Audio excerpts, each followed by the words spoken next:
Vijayawada university మంచి భవిష్యత్తు కోసం తెలుగు విద్యార్థులు ఇష్టపడే యూనివర్సిటీ. కాల్ 9059052378 9059052379. ప్రస్తుతం ఎక్కువగా క్రౌడ్ వస్తున్నారు. అలాగే ట్రాఫిక్ ఆంక్షలను బట్టి అక్కడ షాప్ తొలగించాలనే ఆదేశాలతో ఆమె షాప్ ఈ రోజైతే బంద్ ఉంది. అంటే పైనుంచి ఆర్డర్స్ వచ్చాయి, కానీ ఈరోజు ముందు వాళ్ళు ఏదైతే ఆంక్షలు పెట్టారో దాని ప్రకారం ఈ రోజైతే బంద్ చేసి పెట్టున్నారు. ఆమె అవైలబుల్గా లేరు. మనకి ఇక్కడ చాలా అంటే తనతో పాటు ఉన్న షాపర్స్ ఉన్నారు. వాళ్ళ దగ్గరికి వెళ్ళి అసలు ఏం జరిగింది ఏంటి అనేది అడిగి తెలుసుకునే ప్రయత్నం చేద్దాం. అమ్మా, మీ పేరు? సూర్యవతి నాన్న. ఎన్ని సంవత్సరాలు అమ్మా ఇక్కడ ఉంటున్నారు? మేము వచ్చి 4 సంవత్సరాలు అయిందన్న. ఇప్పుడు కుమారి గారి షాప్ ఇష్యూ అయింది కదా, ఆ ఇష్యూ అసలు ఎందుకు అయింది, ఏమైంది? ఏమైందంటే యూట్యూబ్ వల్లే నాన్న. యూట్యూబ్ వల్లే ఆవిడ ఇంటర్వ్యూలు ఇవ్వడం ఆవిడ చేసుకున్న తప్పు అయింది. ఫస్ట్ ఏంటంటే ఆవిడ ఇంటర్వ్యూలు ఇవ్వడం ఆవిడ చేసుకున్న తప్పు అయింది, అంతే. ఇప్పుడు అంటే మ్యాక్సిమం ఆమె మీద పక్క షాపు వాళ్ళు, అంటే చుట్టుపక్కల అంటే మిగతా షాపుల వాళ్ళు కేసు పెట్టారు. దానివల్ల ఆమెకి పడింది అని చెప్పి అంటున్నారు. వాళ్ళు వచ్చి అడగొచ్చు, మీరు వెళ్ళి పోలీసు వాళ్ళని అడగొచ్చు. ఎవరు కూడా ఇక్కడ వాళ్ళు కేసు పెట్టలేదు నాన్న. ఎందుకంటే అన్ని షాపులు ఒకలాగే నడుస్తాయి, ఆవిడ షాప్ ఒకలాగే నడుతుంది. కానీ ఎవరు 13 సంవత్సరాల నుంచి లేనిది ఇప్పుడు ఒక 10 రోజుల నుంచి ఎందుకు వస్తుంది ఆవిడ మీద? ఎందుకు వస్తుంది? రాదు. ఎందుకంటే వీళ్ళే చేశారు. అయితే ఇప్పుడు కేసు అయింది ఆమె మీద, ఒక్కదాని మీదే అయ్యింది. ఇప్పుడు ట్రాఫిక్ జామ్ అయ్యింది అంటే మిగిలిన షాపుల దగ్గర కూడాను ట్రాఫిక్ ఉంటుంది కదా? ఉండదు. అంత పబ్లిక్ ఉండరు. ఆ ఏళ్ళు ఉండవు, చప్పట్లు ఉండవు, విజిల్లు ఉండవు. వాళ్ళు వచ్చారా, సైలెంట్గా సర్దుకున్నారా, సైలెంట్గా అమ్ముకుని వెళ్ళిపోయారా, అంతే. మీరు చూసుండొచ్చు వ్యాన్లో ఆవిడ దిగుతుంటే చప్పట్లు చూసారా, విజిల్ చూసారా? యూట్యూబ్ వాళ్ళు విజిల్లు చప్పట్లు ఏదో అది యూట్యూబ్ వాళ్ళు వేసారా లేకపోతే బయట వాళ్ళు వేసారా? వీళ్ళు కెమెరాలు తెస్తుంటే బయట వాళ్ళు రెచ్చిపోయారు, బయట పబ్లిక్ రెచ్చిపోయింది. మాకు వీళ్ళు వచ్చి కెమెరాలు పట్టుకుని వీడియో తెస్తుంటే బయట వాళ్ళు వచ్చి రెచ్చిపోయారు, అది అంతే. ఇప్పుడు దీనికి సంబంధించి ఇప్పుడు రేవంత్ రెడ్డి కూడా స్పందించడం జరిగింది. నేను ఆ షాప్ని విజిట్ చేస్తాను, ఆమెతో మాట్లాడతాను అంటున్నారు. ఒకవేళ ఆమెతో మాట్లాడితే ఇప్పుడు ఆమె వల్ల మీరందరికీ కూడాను లాభం వచ్చే అవకాశాలు ఉన్నాయి.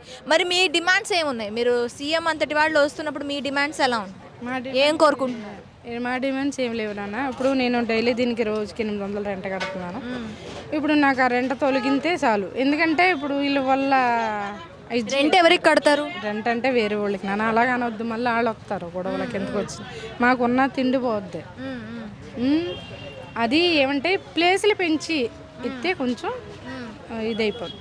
ప్లేసెస్ మీ వరకు రాసిస్తే బాగుంటుందంట. రాసి ఇవ్వడం అంటే ఉంది. ఇప్పుడు ఎలా బతకమని వదిలేసారో అలా బతకమని ఇస్తే బాగుంటుంది, అంతే. అంతేగాని రాసి ఇవ్వడానికి ఇది ఎవరు రాస్తున్నానా? గవర్నమెంట్ది. ఏదో పేదోళ్ళని గరీబోళ్ళని బతకమని ఇచ్చారు, అంతే. ఆ బతికేటోళ్ళని కొంచెం ప్లేస్ పెంచి వదిలేస్తే చాలు, అంతకన్నా ఏం లేదు. ఈ కెమెరాలో వచ్చిన తర్వాతే గల్లీ ఇదయింది, కానీ 20 సంవత్సరాల నుంచి ఇదే దందా నడుస్తుంది. ఏ బ్యాడ్ న్యూస్ లేదు దీని మీద. అయితే ఇప్పుడు కుమారి గారు వంటలు చేసేవాళ్ళు కదా, ఏవి ఎక్కువగా ఆమె దగ్గర సేల్ అయ్యేవి? అన్నీ నాన్ వెజ్ అంతా బాగుంటుంది ఆవిడ దగ్గర. నాన్ వెజ్ బాగుంటుంది, వెజ్ బాగుంటుంది, అన్నీ బాగుంటాయి, అన్నీ బాగుంటాయి. కేసు పెట్టారు కదా, ఆమె ఏమంటున్నారు? ఏమోనన్నా, నా ఉపాధి మీ వల్లే పోయింది, నాది నాకు ఇవ్వాలంటుంది, అంతే. ఇంకా ఆవిడేమనగలుగుతుంది? ఇంకంతే కదమ్మా. ఇప్పుడు మీడియా వల్ల ఆవిడ ఉపాధి పోయింది, ఆ మీడియా వాళ్ళే ఆవిడకి తెచ్చి ఇవ్వాలి, అంతే. ఇప్పుడు షాప్ కట్టేసి ఎన్ని రోజులు అవుతుంది? ఒక రోజే, ఈ రోజు, నిన్న కూడా. అంటే పర్మిషన్ ఇచ్చేసాము. రేవంత్ రెడ్డి చెప్పడం ఏంటంటే తనకి యథావిధిగా తన షాప్ నడుపుకోవచ్చు. నేను అంటే ఒక 2-3 షాపులకి ఇబ్బంది ఉంటుంది నాన్న. ఆవిడ వస్తే మా షాప్కి ఇబ్బంది ఉంటుంది, ఈవిడికి ఇబ్బంది ఉంటుంది. ఇప్పుడు ఆవిడ రావాలా, ఆవిడ వస్తేనే మాకు అవుతుంది. వాటర్ బాటిల్ అని, కూల్ డ్రింక్స్ అని భోజనం చేసే వాళ్ళు తాగుతారు కదా, అవుతాయి. కానీ కొంచెం ప్లేసు పెంచి కొంచెం తనకి ఒక డబుల్ ప్లేస్ ఇవ్వాలా. ఇంతకు ముందు తన ప్లేస్లోని ఇవన్నీ ఉండేవి కాదు, ఎందుకు ఇంత అలాగా ఆలయ అంటే గవర్నమెంట్ వాళ్ళు వేస్తారమ్మా. వాళ్ళకి సంబంధించి ఏదో మేము బతకమని ఇచ్చాం, కొంచెం జాగాల్లో బతకండి అని ఇచ్చి వేస్తారు, అంతే. దానివల్ల కూడా ఏమీ లేదు. థ్యాంక్స్ అమ్మా, థ్యాంక్ యూ.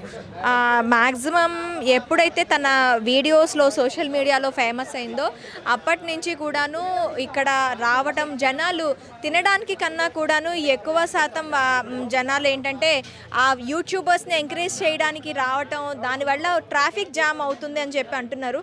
సో అందుకని చెప్పి వాళ్ళు పోలీసులు ఇక్కడ ఎక్కువగా ట్రాఫిక్ జామ్ వల్ల ఇక్కడ షాప్ తొలగించడం జరిగింది అన్నారు. మ్యాక్సిమం రేపటి నుంచి మళ్ళీ యథావిధిగా షాప్ పుంజుకునే ఇవి ఉన్నాయి, స్టార్ట్ అయ్యే ఇది ఉన్నాయి. సో మిగిలిన వాళ్ళు కూడా ఉన్నారు, వాళ్ళతో కూడా అంటే కస్టమర్స్ ఉన్నారు, కస్టమర్స్తో కూడా మాట్లాడే ప్రయత్నం చేద్దాం. సీఎం రేవంత్ రెడ్డి కూడాను దీని గురించి ఆలోచన చేస్తాము, ఆమెకి యథావిధిగా షాప్ మీరు ఓపెన్ చేసుకోవచ్చు అని చెప్పారంట కదా. సో చేసుకోవచ్చు కమ్మా, ఇంకేముందో ఇట్లా అంటే ఇప్పుడు మేము వద్దాం లేదు కదా. ఇప్పుడు తను కూడా ఒక శాశ్వత పరిష్కారం తనకి చూస్తాను అనే దిశగానే మాట్లాడారంట. మీ డిమాండ్స్ ఏంటి? ఒకవేళ రేవంత్ రెడ్డి కానీ తనకి ఒక అనుకూలంగా తనకి ఇది ఇస్తే మీరు చేసేదేంటి? మీరేం కోరుకుంటున్నారు రేవంత్ రెడ్డి? అందరికి ఆయన చేస్తానంటే మంచి పని మేము వద్దానం కదా. మాకు కూడా దండం పెట్టుకుంటాం, ఓ దేవుడు మాకు ఈ పని చేస్తే మేము గుర్తుపెట్టుకుంటాం.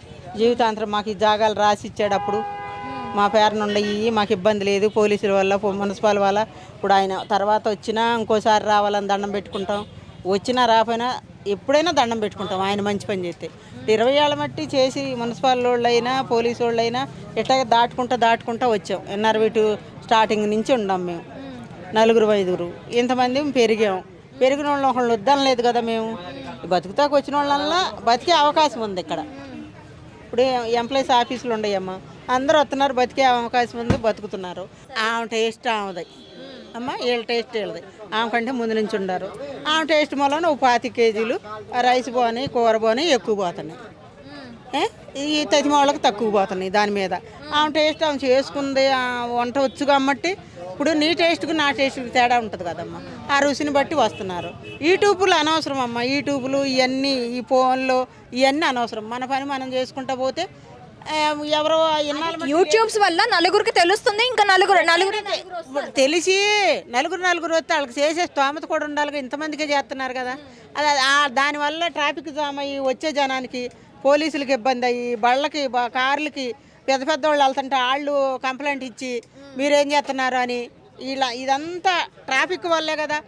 మీ తోటి వాళ్ళ ఆమె మీద కంప్లైంట్ ఇచ్చారని కూడా. అన్ని పిల్లలు ఉండోళ్ళం మేము, నేను పెద్దదాన్ని, నువ్వు నీ మనసులో ఏమన్నా అనుకో, ప్రమాణకం పూర్తి చెప్తున్నా. ఆమె మీద కంప్లైంట్ ఇస్తే ఆమెను ఒక్కదాన్నే తీరు, ఆయన వాళ్ళు తీస్తారు, రేపు మమ్మల్ని తీస్తారు ఒక వారం ఉండ తర్వాత. నువ్వు చూసి ఈయన అప్పుడు మాట్లాడు, లేకపోతే నీకు ఎవరన్నా చెప్తే రంగం వెళ్ళిచ్చింది, రాధం వెళ్ళిచ్చింది, ఈడెళ్ళి ఇచ్చాడు, లేకపోతే ఆ పక్కన వాళ్ళు ఇచ్చారు, కేసు ఇచ్చాడు, ఇంకొకరు ఇచ్చారని మన చెవుతో ఈని పెట్టాలి. కుమారి షాప్కి వచ్చారా మీరు? అవునవును. మీ పేరు? సుమన్. ఇక్కడ ఆమె షాపు ఇవాళ ఇష్యూ అయింది, వాళ్ళ ఓపెన్ చేయలేదని సంగతి తెలుసా? తెలుసు. యాక్చువల్గా ఇష్యూ నిన్ననే అయింది. అయితే లాస్ట్ 5 days నుంచి ట్రాఫిక్ ఎక్కువైపోయింది ఇక్కడ. ట్రాఫిక్ ఎందుకని? అయితే ఈమె వీళ్ళ దగ్గర అంటే సోషల్ మీడియా వల్ల కొంచెం డెవలప్మెంట్ చాలా అయింది, అట్లా అని చాలామంది జనాలు కూడా ఎగబడ్డారు. ఇక్కడ ట్రాఫిక్ కూడా ఎక్కువైపోయింది, ప్లస్ మళ్ళీ పార్కింగ్ కూడా లేదు కాబట్టి ఇక్కడ ట్రాఫిక్ ఎక్కువైపోయిందని పోలీసులు కూడా మొన్నే ఆల్రెడీ చెప్పారు వాళ్ళ వెహికల్ కూడా ఇక్కడ నుంచి అక్కడ తీసుకెళ్ళారు. అది అంటే ఫుడ్ ఇక్కడ దింపకుండా తీసుకెళ్ళారు డైరెక్ట్గా. అట్లా అయిపోయి ఈరోజు పెట్టనని చెప్పారు. అయితే ఇప్పుడు ఆమెకు సంబంధించి ఫుడ్ ఎలా ఉండేది? బాగుంది ఫుడ్, ఎందుకంటే మేము లాస్ట్ 3 years నుంచి ఇక్కడనే తింటాం, లంచ్ చేస్తాం, బాగానే ఉండేది ఫుడ్. బాగా ఫేమస్ అయిన ఐటమ్స్ ఏంటి ఆమె దగ్గర? బాగా ఫేమస్ అంటే chicken fry, chicken liver, mutton curry, బోటీ కర్రీ. ఈ 2 days నుంచి మిస్ అవుతున్నారా? మిస్ అవుతున్నామండి. నిన్న లేదు, ఈరోజు కూడా లేదు. ఏమనుకుంటున్నారు? మళ్ళీ ఆమె రావాలనుకుంటున్నారు? ఆల్రెడీ చెప్పారు వస్తారని చెప్పి. ఇప్పుడు గవర్నమెంట్ ఒకవేళ వాళ్ళకి సహకరిస్తే ఏ విధంగా సహకరిస్తే బాగుంటుందంటారు? అంటే సహకరించడం అంటే ఇలాంటి వాళ్ళని కొంచెం ఎంకరేజ్ చేయాలి. ఇప్పుడు మెఫిల్, షాగోస్ ఇలాంటి రెస్టారెంట్లు కాకుండా ఇలాంటి వాళ్ళకు కొంచెం హెల్ప్ చేస్తే మాలాంటి వాళ్ళకి కొంచెం బెనిఫిట్ ఉంటుంది. ఎందుకంటే ఇప్పుడు కాస్ట్ కూడా తక్కువ ఉంది కదా, 80 రూపీస్ 100 రూపీస్ అంటే చాలా తక్కువ. అదే హోటల్స్కి వెళ్తే 250, 230 అట్లా ఎక్కువ అయిపోతాయి. తక్కువ కాస్ట్లో మంచి క్వాలిటీ ఫుడ్ వస్తుంది కాబట్టి కొంచెం ఆమెకు హెల్ప్ చేయాలని కోరుతున్నాం. Thank you.